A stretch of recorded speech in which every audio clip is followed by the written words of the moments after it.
Olá, começa agora o Assembleia Popular, um programa criado pela Resolução 839 de 2024, que dispõe aos cidadãos um espaço para livre manifestação da opinião política sobre assuntos de interesse da cidadania.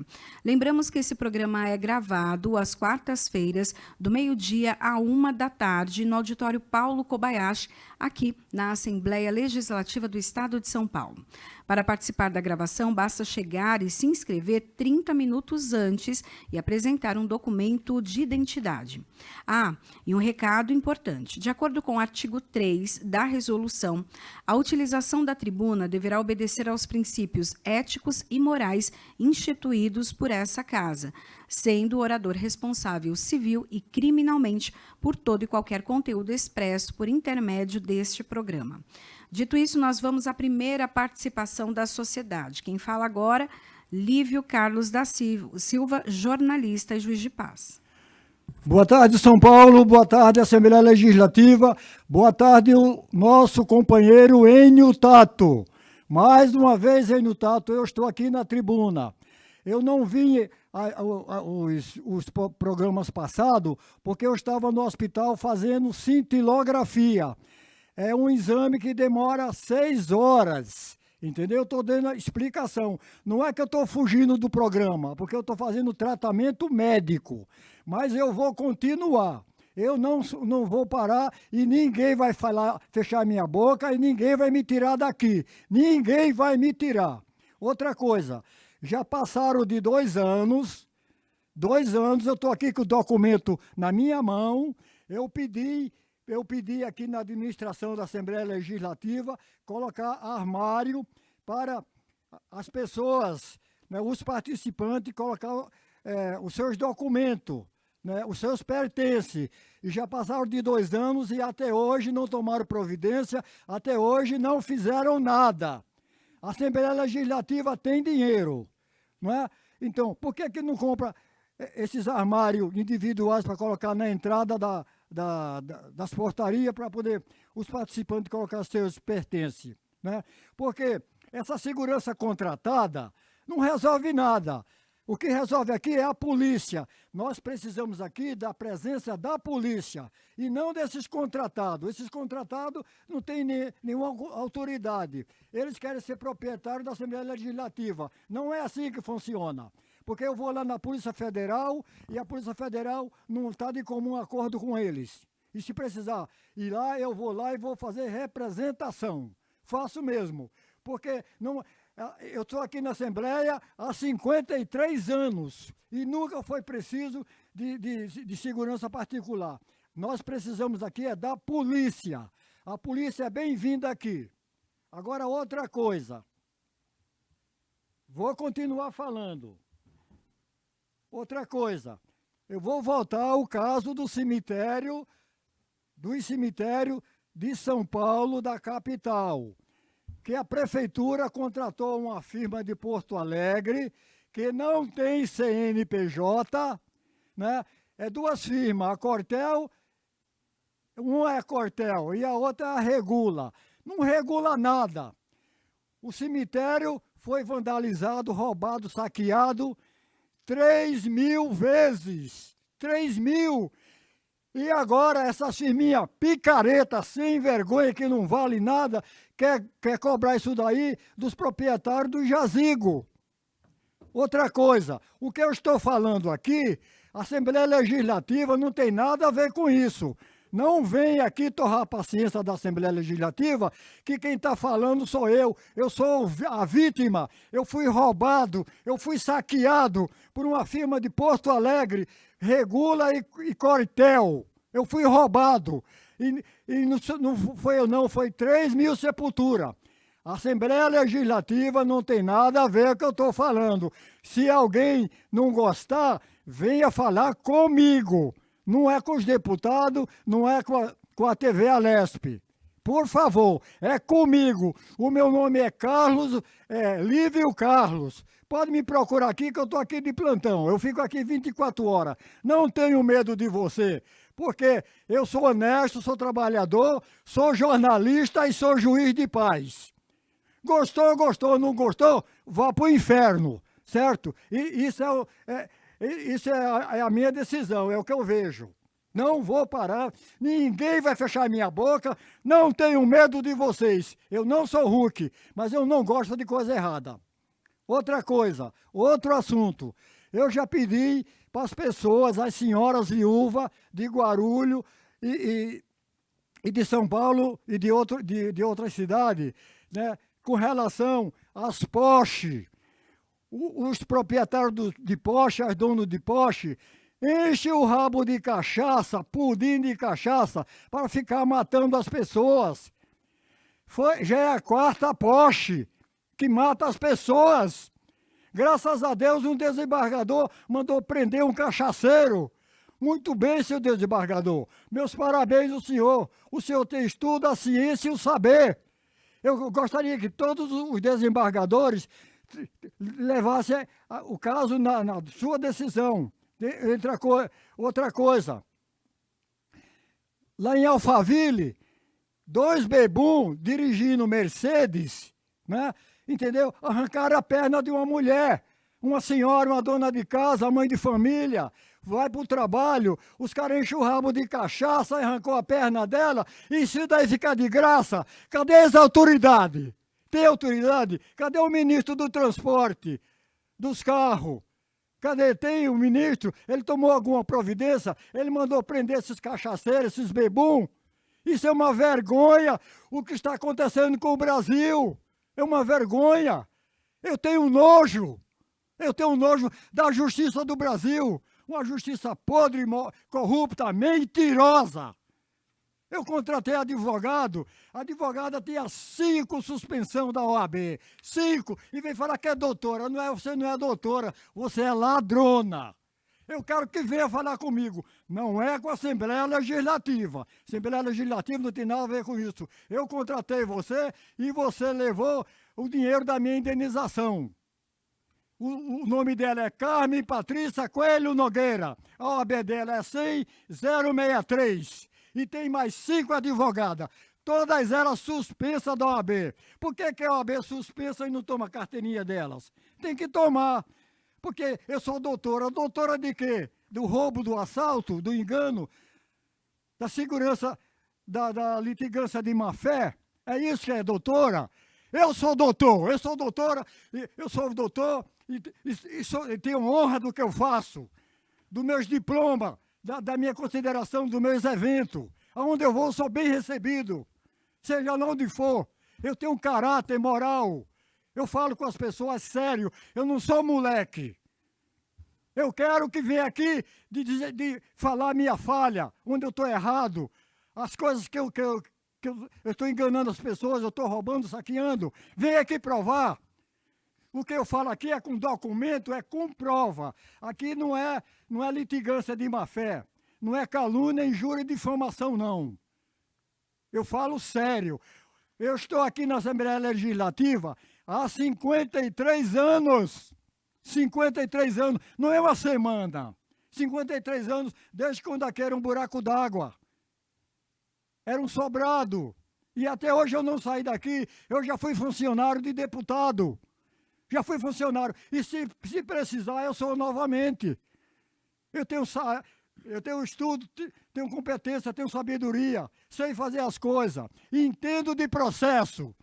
Eu não sou advogado mentiroso, não. Enganadores. Não sou. Eu não quero ser... Eu tenho diploma de direito, mas eu não quero ser advogado. Não quero ser. Para ficar enganando as pessoas com litigância de má-fé. Quando mataram a minha mulher, eu coloquei 70 processos no hospital. Fechei o hospital. Fechei sim. Foi eu que fechei. Porque o hospital matou a minha mulher, eu coloquei homicídio. Aí a advogada que eu contratei foi lá e tirou homicídio. Colocou infecção hospitalar. Infecção hospitalar, não existe indenização para infecção hospitalar. Só na cabeça dela. Mas ela ficou com a minha indenização. Carmen Patrícia Coelho Nogueira. A OAB dela é 6063. Onde você estiver, Carmen Patrícia Nogueira, venha falar comigo e devolva meu dinheiro. Porque você é ladrona. Você não trabalhou no processo. Quem trabalhou foi eu. Eu coloquei 70 processos contra o hospital como homicídio. E você mandou apagar e colocou infecção hospitalar. Você nem sequer aprendeu a ser advogada. Que isso? Vem falar besteira para cima de mim? Advogada nada. Advogado sou eu. Eu não preciso da carteirinha de advogado. O que eu estudei, eu sei 10 vezes mais do que vocês. Como é homicídio, trocou para infecção hospitalar. Infecção hospitalar não recebe indenização. Pelo menos os hospitais não pagam. Fica no jogo de empurra. Agora homicídio paga. Graças a Deus, eu conheci o doutor Roberto Tardelli. Meus parabéns, doutor Roberto Tardelli. O senhor tem o estudo da ciência e do saber. O senhor é homem competente, honesto. O senhor é autoridade no Brasil, precisa de autoridade no Brasil. Não tem autoridade no Brasil. É uma vergonha isso daí. A gente fica pedindo, pelo amor de Deus, para encontrar uma autoridade para poder defender a gente. Muito obrigado, doutor Roberto Tardelli. O senhor tem o estudo, a ciência e o saber. Muito obrigado. Eu agradeço a minha participação, eu voltarei mais uma vez aí no Tato. Uma boa tarde e muito obrigado. Chamamos agora a tribuna Agostinho da Paixão Miranda, vendedor. Bom dia. Hoje eu vou modificar o meu tema e a próxima semana eu volto a falar sobre o Esquadrão da Morte dentro da polícia. Hoje um tema extremamente pertinente e é um assunto que deveria ser ensinado dentro das academias da Polícia Militar e dentro das academias da Polícia Civil.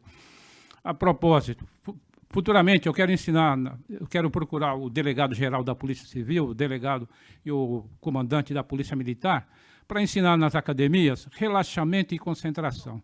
O relaxamento é um exercício maravilhoso. Hoje eu vou falar sobre o domínio de si mesmos, sobre o domínio de si mesmo pela autossugestão consciente. Este é um livro excelente. Alguns anos atrás, acho que uns 15, 20 anos atrás mais ou menos, eu era apaixonado por uma garota, por sinal uma loira belíssima, linda, linda, linda, de uns olhos azuis, lindos, lindos, lindos. Eu me apaixonei por ela, principalmente pela beleza interior dela, pela humildade e simplicidade. Aí eu me encontrei um dia com ela, um dia antes, dei um buquê de rosas para ela e ficamos de conversar no outro dia. Eu esperei ela no metrô. A gente combinou de se encontrar no metrô. Só que quando ela chegou no metrô, ela chegou e eu fiquei olhando para ela, fiquei sentado e não fui falar com ela. Ela ficou parada, olhou para mim durante um tempo. Eu parado, não levantei para falar com ela, ela entrou no metrô e foi embora. Depois houve uma série de contratempos e a gente acabou se afastando. Muito tempo depois, acho que uns 10 anos depois, eu comprei esse livro, O Domínio de Si Mesmo pela Autossugestão Consciente. Aí comecei a fazer um exercício aqui que o autor ensina, que eu já vou passar para vocês. Ao fazer esse exercício, veio na minha mente, de uma forma fantástica, porque eu acabei provocando uma auto-hipnose, o momento em que ela chegou no metrô, ficou olhando para mim e eu não levantei. Me deu uma amnésia. Por incrível que pareça, depois de 10 anos, eu descobri sozinho por que eu não levantei e fui falar com ela. Me deu uma amnésia e deu um branco na minha mente. Deu um branco total, por isso eu não consegui levantar. Eu tinha uma obsessão doentia por ela e ela tinha uma obsessão doentia por mim. E aí foi vindo aos poucos na minha mente que eu tinha um bloqueio emocional muito grande. Aí eu imagino que seja esse bloqueio. Eu imagino que são 2 motivos. Eu vou ensinar o exercício para vocês, que é o seguinte. Vou ensinar o que eu fiz. Aqui fala o professor Emily, antes que eu me esqueça, o professor Emily de Coé, que é o autor deste livro, é um dos precursores do uso da autossugestão na medicina. E no começo do século. Ele conta, antes de ensinar o exercício, ele conta um caso de um soldado que, na Primeira Grande Guerra Mundial, ele estava numa trincheira com vários amigos. Aí jogaram uma granada na trincheira e ele saiu correndo. E todos os amigos dele morreram. Depois de algum tempo, de alguns meses, 4, 5 meses, ele ficou cego. Só que ele ia nos médicos, no oftalmologista, eles não encontravam nada na vista deles. Eles falavam, não, os teus olhos são normais, não tem nada.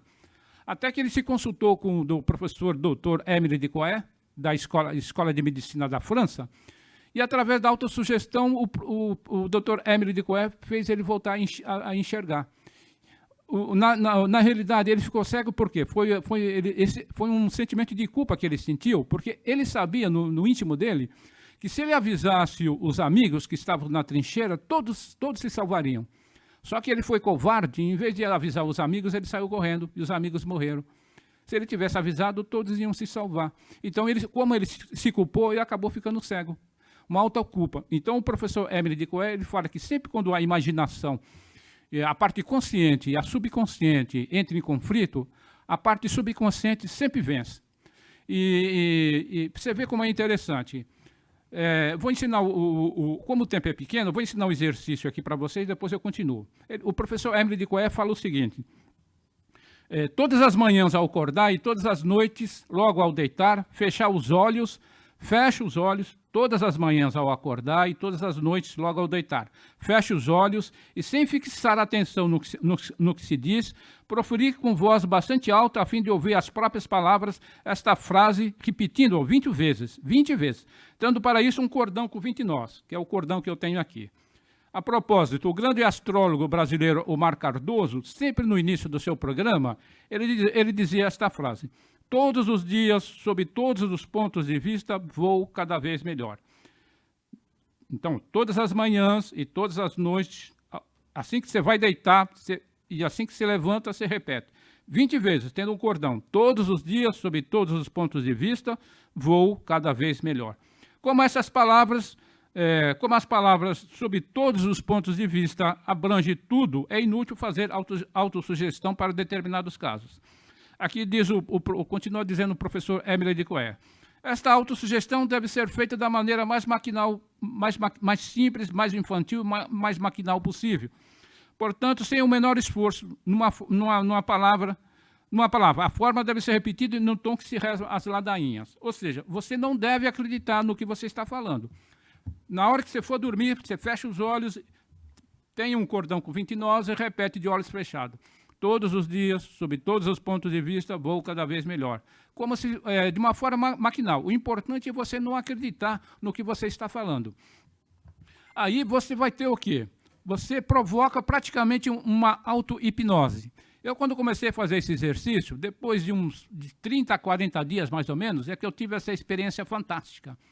Veio na minha cabeça como se quando eu estava, acho que, dormitando, eu me vi ali sentado no metrô, via aquela menina que eu era apaixonado por ela, quando ela chegou e que eu tinha dado um buquê de rosas um dia antes para ela, e naquele momento eu vi que me deu uma amnésia na minha cabeça. Eu estava totalmente apagado, ali eu era como se eu fosse um vaso, uma planta, qualquer coisa assim. Não tinha como eu levantar para ir conversar com ela, porque me deu uma amnésia, me deu um bloqueio total na mente. O exercício é fantástico.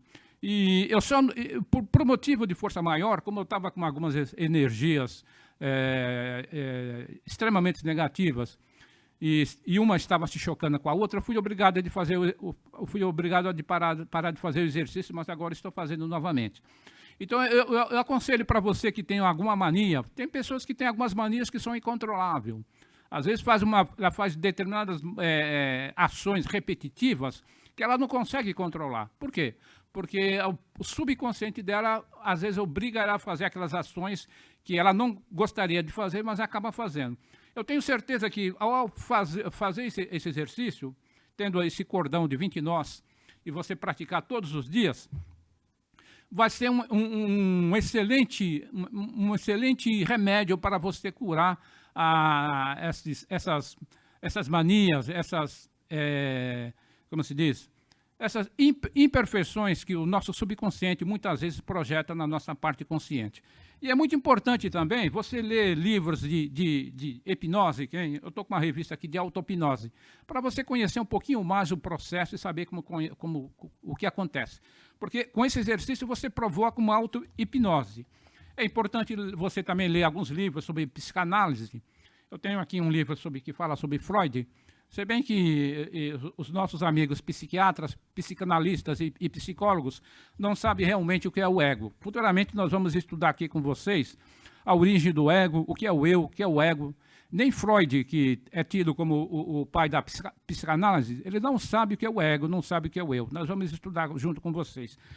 Eu aconselho vocês a ler também livros sobre o subconsciente. Porque trabalhar com o subconsciente, fazer exercícios para colocar em atividade o subconsciente, é uma ciência exata. Você vai ter resultados maravilhosos. Porque muitas vezes a medicina tradicional não consegue curar determinadas doenças. Já foi dito, e os próprios médicos sabem, que em torno de 90% das doenças são psicossomáticas. São doenças que começam na nossa psique. Então, muitas vezes você vai no doutor, e se ele não é um grande especialista, e mesmo que seja um grande especialista, se ele não é versado nas teorias que falam da influência do subconsciente na nossa parte consciente, ele não vai conseguir te curar. Ele vai dar um remédio para você, vai dar um remédio caseiro, um placebo qualquer, e você não consegue se curar. Eu quero também ensinar futuramente para vocês o relaxamento e a concentração. O relaxamento, nós temos nas academias da Polícia Militar, nas academias da Polícia Civil, muitas pessoas que sofrem vários distúrbios, até porque é uma profissão extremamente estressante. Eu convido os meus amigos da Academia da Polícia Militar e da Academia da Polícia Civil a ensinar esse exercício dentro das academias das polícias, porque vai curar muitos distúrbios psicológicos dos nossos amigos policiais que sofrem por causa do estresse da própria profissão. E futuramente eu vou ensinar também relaxamento e concentração, vou pedir autorização para trabalhar dentro das academias, porque é um exercício fantástico, maravilhoso o relaxamento. Com o relaxamento, você pode dar um fuzil na mão de um policial que ele não vai fazer nada de desagradável para a sociedade. Porque muitas das ações que os policiais cometem no dia a dia, às vezes nem sempre é por ordem do comando. Muitas vezes é porque o policial está realmente extremamente estressado. Eu imagino como é estressante, é uma das profissões mais estressantes do mundo, é a profissão do policial. Então, com o relaxamento, o que acontece com o relaxamento? Por enquanto, obrigado, eu volto a falar sobre o assunto. Bom dia para vocês. Chamamos agora a tribuna Juliana Gracioli, que é assistente jurídica. Bom, cumprimento a todos e ao jornalismo. Primeiro, inicio. César Filho, eu fui na FENAGE, compareci e pedi para entregar ao senhor, aqui, pela Juliana Almeida, MTB 0085480, São Paulo, o meu caso. Por favor, só o senhor está autorizado a entrar com o advogado, ter acesso a todos os documentos e fazer um documento como jornalista. E como diz a ética, a nenhum jornalista é dado mais o direito de entrar na notícia e muito menos adentrar ou stalkear a pessoa, para não se transformar em show midiático. Então está aqui a autorização. Aliás, eu queria perguntar uma coisa. A FENAGE, infelizmente, foi embora. Deixa eu colocar aqui o relógio. Vamos dizer que eu não passei do horário, né? Porque é horas, minutos, segundos e átimos segundos contados. Eu compareci à FENAGE, Federação Nacional de Jornalismo, e pedi para passar para o senhor, através de Rose Nogueira, a minha querida presidente da FENAGE, emérita, né? E do CONDEP, do qual o senhor trabalhou, iniciou já a profissão como âncora. E simplesmente pedi para passar ao senhor, que a Rose tomasse ciência do que estava acontecendo, poderia estar transformando em show midiático o sequestro, principalmente do desaparecimento da minha filha, em movimentos sociais. Para quem não sabe, eu trabalhei para a Igreja Católica. E aí, a minha filha tem um apelido de Sakura, que é flor de cerejeira, né? Minha filha praticamente passou a juventude no meio de orientais. Então, e se casou com um chinês, né?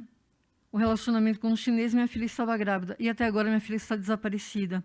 Então, eu gostaria da ajuda, inclusive da Interpol. Eu queria dizer também que a FENAGE foi para Brasília e deixou o sindicato. E a notícia que eu tive lá dentro é que só pode ser jornalistas sindicalizados. Olha que loucura. O jornalista é obrigado a se sindicalizar ou não tem a notícia. Ou seja, o próprio sindicato, através de suas lideranças, estão indo contra os jornalistas, a classe, e não respeitando a quem quer entregar um noticiário e muito menos trapaceando os próprios colegas de classe. Isso é uma vergonha. Aliás, eu gostaria de pedir ao Comitê Internacional de Jornalismo para verificar o que está acontecendo no jornalismo brasileiro. Porque o show midiático tomar conta da ética e desinformar, fazer parte de institutos de fakes, ajudar as milícias digitais, crimes cibernéticos, é incompatível. Jornalista fazer parte de facção criminosa, tem muitos, até parlamento, prefeituras, governança, nossa, facção criminosa. Jornalistas que estão lá no Tremembé e em outros lugares. Então, Nossa Senhora, é isso que eu queria saber, cair na mão dessa gente, pelo amor de Deus. Outro sim, eu queria dizer também que doutora Helena Calmon está havendo obscurantismo nos processos judiciais.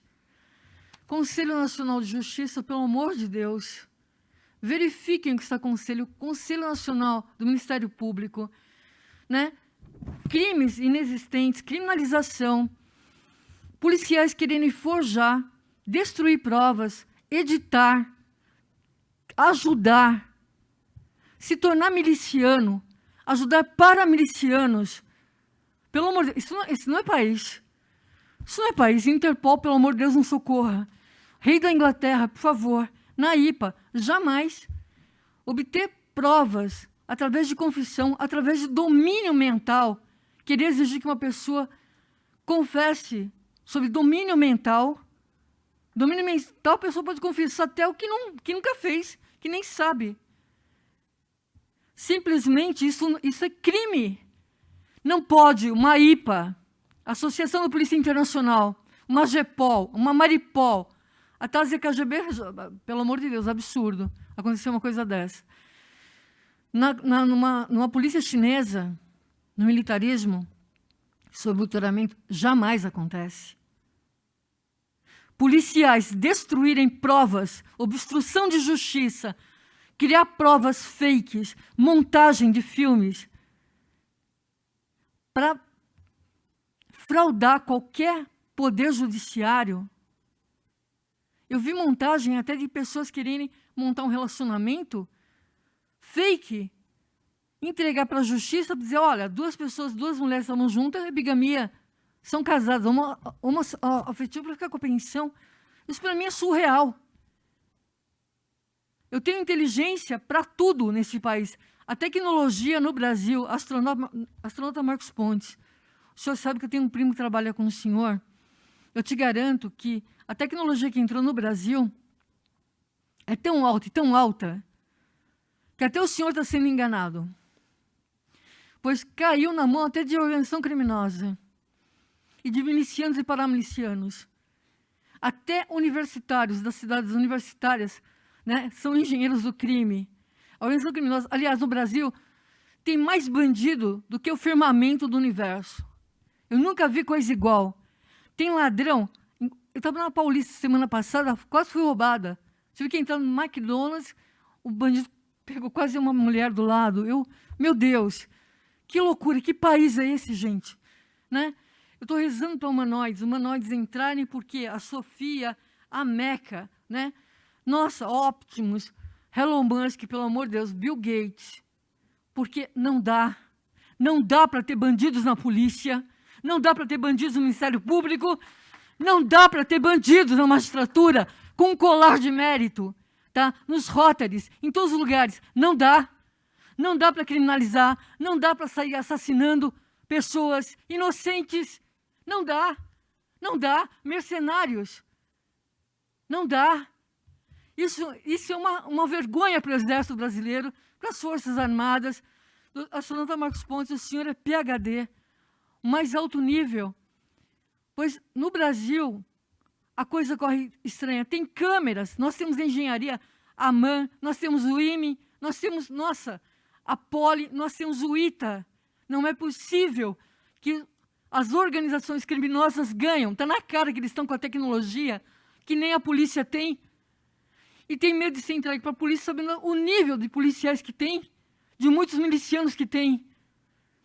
Por isso que eu quero humanoides, porque humanoides não usam diamantes, não querem, não é pose de vaidades, não quer trapacear, não querem roubar. Aliás, teve um engenheiro que falou para um robô maravilhoso: você promete não roubar, não matar, não se intoxicar, usar drogas, nem traficar.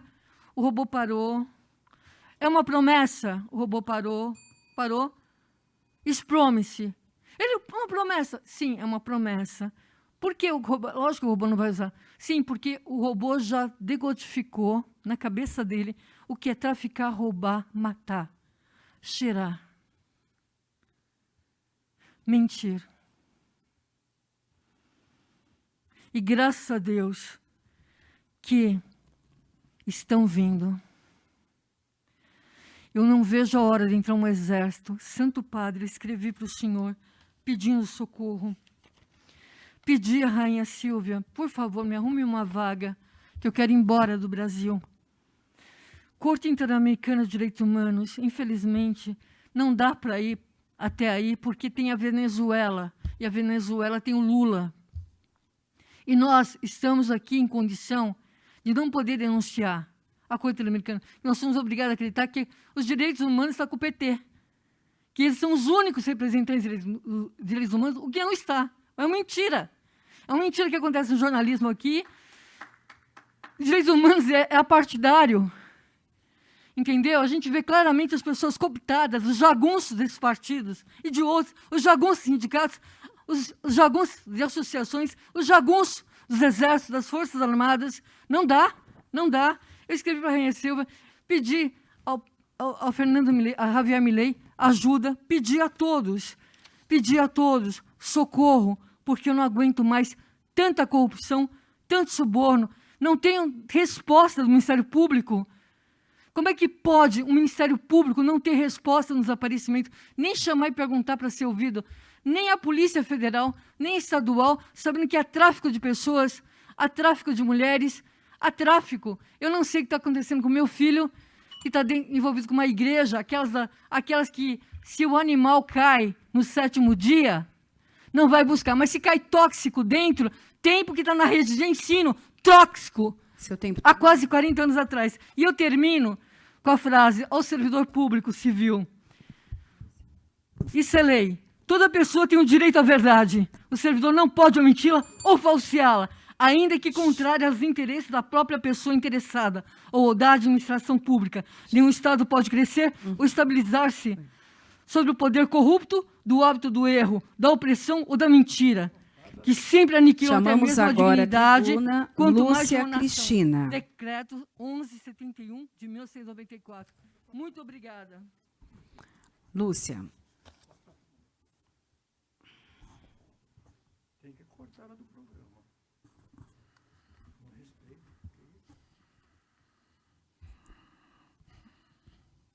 A todos vocês que nos assistem pela TV Alesp, o comentário de hoje. Venho comentando sobre a lei, uma proposta para a arbitrariedade de uma lei que permite a execução e a retomada de um imóvel com algumas parcelas inadimplentes pelo procedimento executivo e administrativo desse contrato. A pessoa que contrata pede um financiamento imobiliário para ter a sua casa própria, muitas vezes paga durante um período aquele contrato, por algum motivo, fica com algumas parcelas inadimplentes, e dentro dessas parcelas inadimplentes, cabe uma negociação para acordo, Cabe alguns procedimentos judiciais para ser feito esse acordo formalmente pelo judiciário e por algumas associações de moradores, de pessoas que contratam com as instituições financeiras o seu financiamento imobiliário. No entanto, a arbitrariedade da lei está em algumas parcelas, exatamente esse é o texto do artigo de lei. Com algumas parcelas inadimplentes, cabe ao exequente, no caso, a pessoa que está executando aquele contrato, no entanto, a instituição financeira, cabe a retomada do imóvel. A retomada do imóvel, no meu entendimento, é uma atitude arbitrária, é uma execução, um despejo violento, um procedimento violento para quem contratou um empréstimo, um financiamento, forneceu toda a sua documentação ao banco para poder ter aquele valor, pagar aquele valor mensalmente para ter aquele imóvel, não só para uma moradia por um determinado período. Da maneira que alguns bancos afirmam. A pessoa utilizou aquele imóvel? Sim, utilizou. O contrato com a instituição financeira deve ser pago? Sim, sem a menor dúvida. Contratou com o banco? Pague o banco. Essa parte não é questionada de forma alguma. No entanto, retomar o imóvel com algumas parcelas inadimplentes, revender de novo aquele imóvel e dizer que aquele imóvel foi utilizado pela pessoa que ficou com algumas parcelas inadimplentes, isso é uma situação que descaracteriza a finalidade do empréstimo imobiliário. O empréstimo imobiliário foi para a pessoa contratar e adquirir o seu imóvel da casa própria. Não foi para uma locação. Para uma locação, a pessoa que contrata com o banco não precisa fornecer toda aquela documentação, não precisa pedir um financiamento imobiliário para ter em seu nome o registro do financiamento imobiliário e depois ter a retomada do imóvel. O imóvel fica sem o valor, fica sem aquele valor todo pago. Eu tenho um caso gravíssimo de alguns bancos. Alguns bancos, inclusive o banco, eu mesma tive pelo Banco Itaú mais de 5 anos um contrato de financiamento imobiliário pago, totalmente regular, tranquilo. Passaram mais de 5 anos, houve uma negociação formal para algumas parcelas inadimplentes e durante o pagamento de algumas parcelas inadimplentes em acordo formalizado, o banco retomou o imóvel, alegou que o imóvel não estava sendo totalmente mantido, feita a manutenção, sendo que o próprio perito judicial enviado pelo Banco Itaú fotografou o imóvel todinho. As provas existentes nos autos constam de alguns imóveis, até mesmo um caso que eu tive, o imóvel intacto. Quarto é quarto, sala é sala, piscina é piscina, cozinha é cozinha, tudo intacto. Posteriormente, o banco afirma que aquele imóvel estava depredado, sendo que ele mesmo produziu provas pelo perito judicial nomeado por ele, onde ele fotografou, foi com máquina fotográfica, fotografou todo o imóvel intacto. Então, são situações arbitrárias desse tipo que eu acredito Eu vim aqui no Legislativo, eu me candidatei, eu apresentei essa proposta, a sugestão, uma proposta de lei.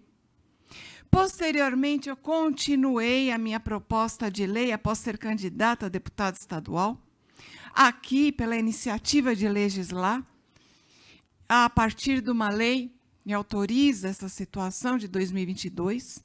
Fiz a minha apresentação pessoal em 2023 e venho apresentando essa proposta de lei para que a pessoa que contrata com a instituição financeira um financiamento para ter a sua casa própria tenha o direito de ter a devolução do valor das parcelas que pagou. E tem o direito de negociar parcelas inadimplentes se houver essa situação no decorrer do contrato formalizado com o banco. Algum infortúnio pode acontecer. Ninguém está alheio a uma situação de acontecer alguma situação imprevista. Essa situação está prevista numa proposta de lei para que você tenha uma situação nova dentro de um contrato a ser renegociado. Pode ser parcelado essa inadimplência. Essa inadimplência, esse contrato tem que ser respeitado. O contrato está sendo pago, foi renegociado, tem parcelas em acordo sendo pagas. Essa renegociação tem que ser respeitada. Não é para ser alheia, ser ignorada e dizer, não, acordo aqui não tem acordo. Pagou parcela inadimplente em forma de acordo, não interessa, nem administrativo, nem a judiciário, interessa a ninguém. É retomada do imóvel, acabou. No meu caso, foi daquela maneira, com o Banco Itaú. Ninguém quis saber, parcela paga. Então, essa é uma proposta de lei que eu trago aqui.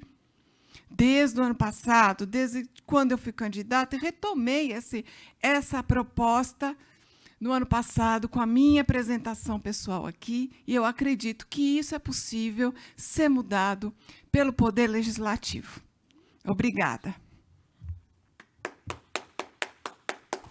Chamamos à tribuna Allan Kardec Lopes da Silva, que é palestrante.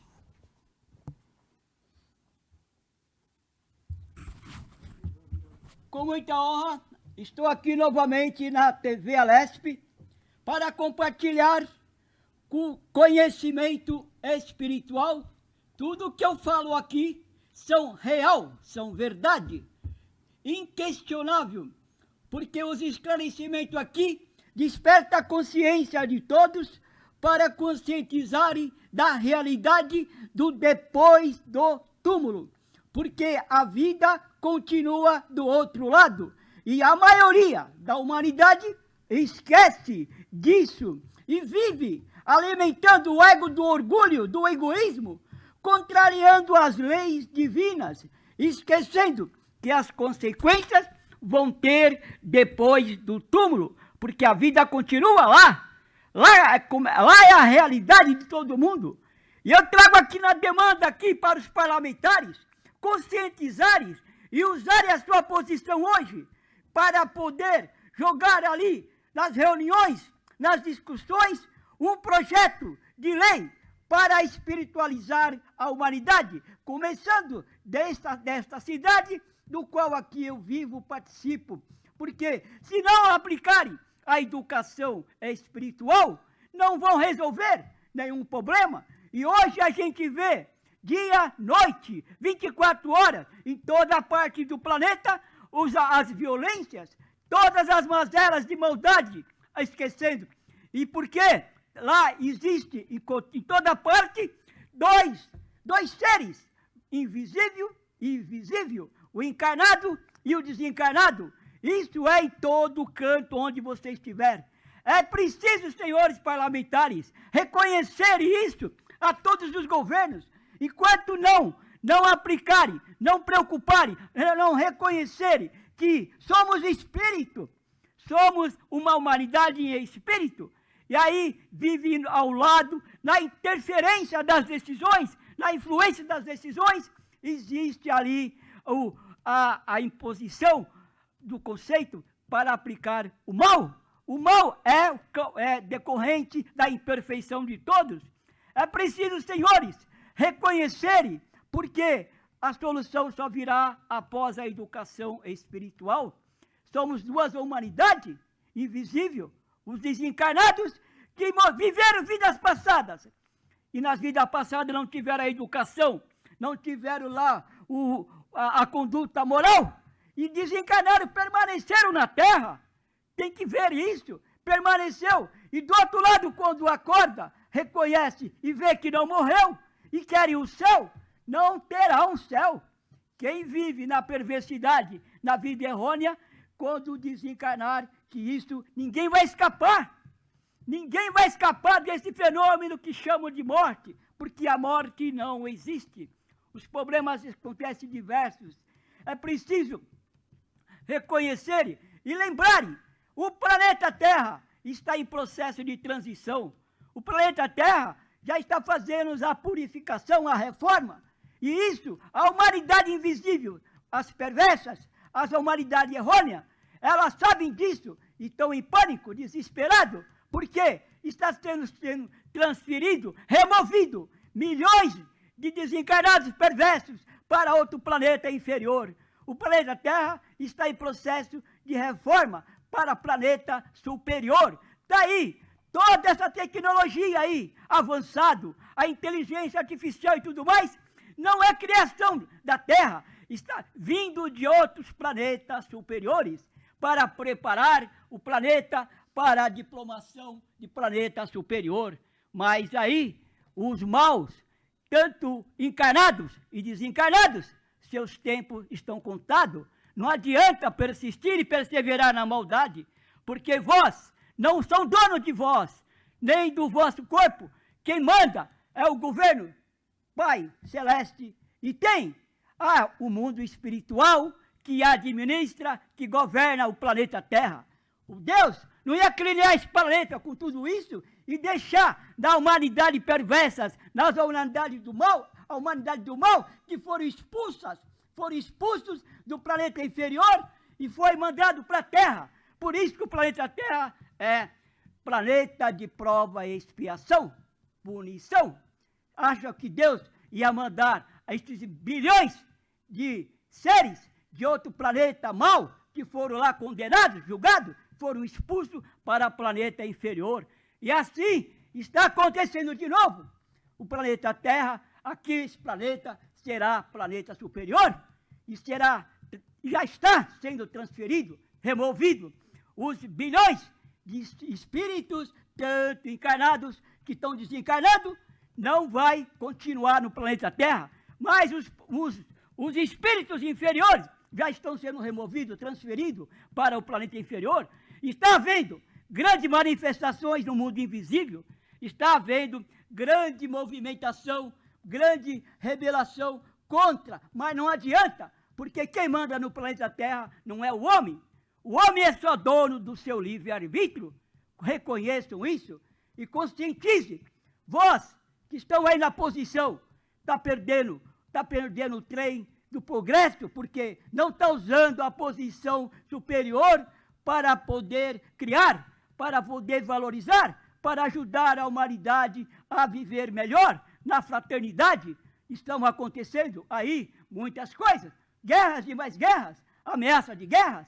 E lá, recentemente, lá na Europa Oriental e na Arábia, está ali a manifestação da humanidade invisível, porque o mal invisível tem liderança, tem chefia, e eles se organizam, eles se agrupam para manifestar contra a lei de Deus, a lei suprema, superior, mas não adianta.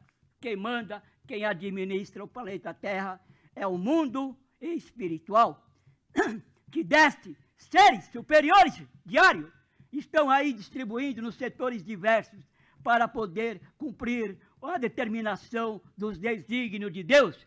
Lembram-se todos, não existe a morte, conscientize disso, e faço um apelo aqui, que compartilhe, mas para as mães gestantes, porque eu ouvi, continua essa maldade cruel, a governança sabe e não fazem nada. Está aí acontecendo o aborto, que é um crime, porque o aborto, quem apoia e quem faz, está cometendo uma infração na lei de Deus e vai sofrer dolorosamente no após o desencarne. Faço um apelo para o governante. É preciso pautar nas reuniões, criar um projeto.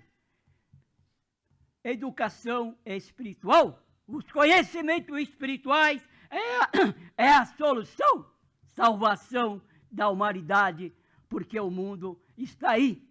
Todos os dias, toda hora vemos e ouvimos. E o que fazem? Nada. Só fazem as coisas para atender o orgulho, a dar vantagem do egoísmo e tudo mais. É preciso educar espiritualmente e conscientize que a morte não existe. A morte não existe. A vida continua depois do túmulo. Somos todos espírito. Mesmo que você não crê, continua espírito. E do outro lado, é a vida espiritual, do qual continua, e ali você viverá a realidade. Faço um apelo para que os parlamentares gerais, governos, é preciso colocar na mesa, nas reuniões, discussões, pautar para criar projetos para para aplicar a educação espiritual. Meu Deus do céu, quanta coisa está acontecendo! E são problemas comuns, antigos, que não vão resolver nunca. São os mesmos problemas em toda parte do planeta. São todos os problemas que é decorrente da violência, que é influência da humanidade espiritual, os perversos, os maus. Todo mal, todo ato é influenciação do mal. Se não educa o encarnado do bem, não vai educar o encarnado do mal. Aí ambos do mal se têm a mesma afeição e afinidade e vai para as práticas maléficas. E nós aí, humilde, simples, somos os mais sofridos, porque não tem o conhecimento espiritual, não percebe da influenciação. Faço um apelo que busque o conhecimento espiritual, pesquise, não é para se converter, é para se esclarecer, para saber como agir, como proceder, porque só assim a vida terá a paz e a fraternidade que deve ser a família geral, global. Muita paz e até. O Assembleia Popular fica por aqui. Agradecemos todos os participantes e deixamos o convite para você também participar. As gravações acontecem às quartas-feiras, do meio-dia a 1h da tarde, aqui no auditório Paulo Kobayashi, na Assembleia Legislativa do Estado de São Paulo. As inscrições acontecem no local 30 minutos antes, com a apresentação de um documento de identidade. O Assembleia Popular vai ao ar às quintas-feiras, às 9h da noite, com reprise aos sábados, às 10 da manhã. Até o próximo programa.